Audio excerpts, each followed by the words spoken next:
नमस्कार दोस्तों, मेरा नाम है आशीष राठौर। आज काफ़ी दिनों के बाद आप लोगों के लिए एक बड़ी इन्फॉर्मेशन लेकर के आ गया हूं हमारे regional rapid transit system RRTS network के बारे में। दोस्तों, भारत का पहला RRTS नेटवर्क का फेज़ 1 का काम दिल्ली से मेरठ के बीच में चल रहा था। ये काम एकदम सही समय जून 2025 में कंप्लीट भी हो गया है। दिल्ली के सराय काले खां से न्यू अशोकनगर होते हुए गाजियाबाद होते हुए सीधा मेरठ साउथ से मोदीपुरम मेरठ तक पूरा जो ट्रैक है 82 किलोमीटर का RRTS का वो कंप्लीट हो गया है और जून में इसके ट्रायल रन भी हो गए थे, जिसमें मेरठ मेट्रो का ट्रायल रन भी हुआ था।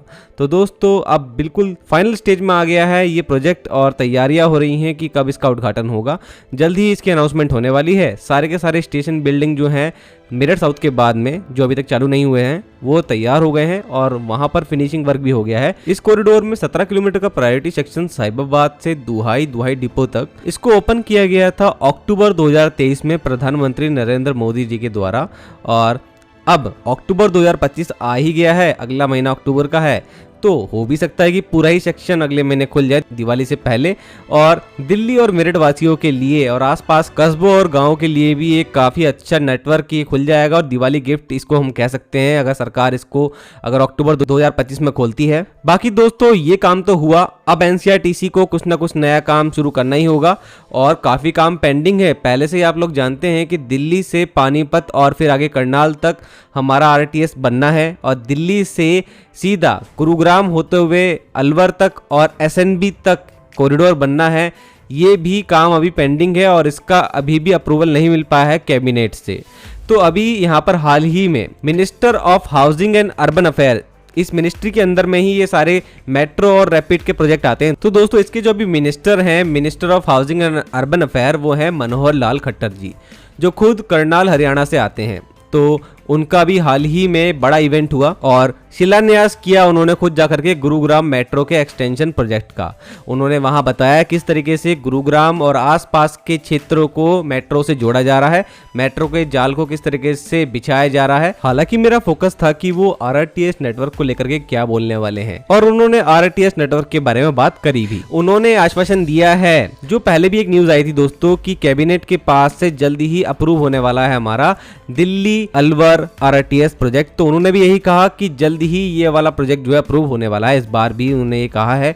हालांकि अब खुद अगर मिनिस्टर कह रहे हैं ऐसा, तो कहीं ना कहीं कोई ना कोई काम जरूर चल रहे हैं बैकएंड में। बड़े प्रोजेक्ट होते हैं, काफ़ी ज़्यादा पैसा भी लगता है और यहाँ पर एक राज्य नहीं, कई राज्य जो है इन्वॉल्व हैं। उत्तर प्रदेश, हरियाणा, राजस्थान, दिल्ली राज्य सरकार, इन सभी को मिलाकर के NCRTC कंपनी का गठन हुआ है। तो फंडिंग काफ़ी लगती है इस तरीके के प्रोजेक्ट में, लेकिन फिर भी काफ़ी टाइम से हम सुनते आ रहे हैं। तो मुझे लगता है कि लोगों की बहुत बहुत ज़्यादा मांग है ये प्रोजेक्ट कंप्लीट हो, तो इनकी शुरुआत तो अब कर देनी चाहिए थी। और कैबिनेट तो अभी हाल ही में रेलवे के कई हजार करोड़ रुपए के जो प्रोजेक्ट हैं उसको अप्रूव करता आया है, जिसकी जानकारी मैं लगातार देता रहा हूँ।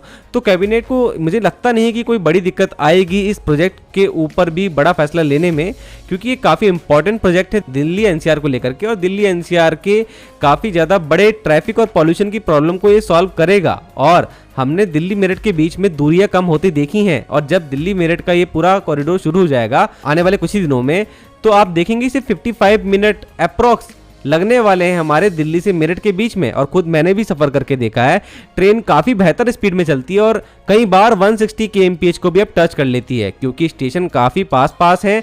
इसलिए वो हर वक्त तो 160 पे नहीं बनी रहती, लेकिन एक्सेलरेशन काफ़ी बेहतर रहता है और कहीं ना कहीं टाइम की बचत होने से लोगों को बहुत ज़्यादा सहूलियत मिल रही है अभी मेरठ साउथ से दिल्ली के न्यू अशोकनगर तक, और काफ़ी लोग अभी सफर भी कर रहे हैं। तो जल्द से जल्द कैबिनेट को ये फैसला ले लेना चाहिए कि किस तरीके से प्रोजेक्ट को इंप्लीमेंट किया जाएगा। सब कुछ तो अब कंप्लीट कर ही लिया गया है, DPR वगैरह सब रेडी हैं, हर एक चीज कैबिनेट के पास पहुंच चुकी है, बस फैसला लेना बाकी है। और इस पर जल्द से जल्द अगर काम हो जाएगा तो पूरी तरीके से ये दिल्ली NCR के लिए बेहतर काम होने वाला है। तो कोई भी इन्फॉर्मेशन मुझे मिलती है इस प्रोजेक्ट को लेकर के आप लोगों को सबसे पहले देने की कोशिश करूंगा। आज के लिए इतना ही।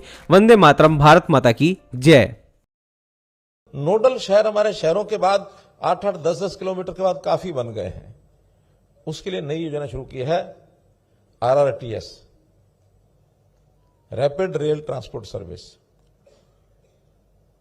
हमारे यहां से भी गुरुग्राम से दिल्ली सराय काले खां से वो मेट्रो शुरू होगी और गुरुग्राम होते हुए और वो धारवाड़ा, बावल और आगे नीमराना। वहां तक ये लाइन बहुत जल्दी कैबिनेट से पास होकर के अपनी ये शुरू होने वाली है।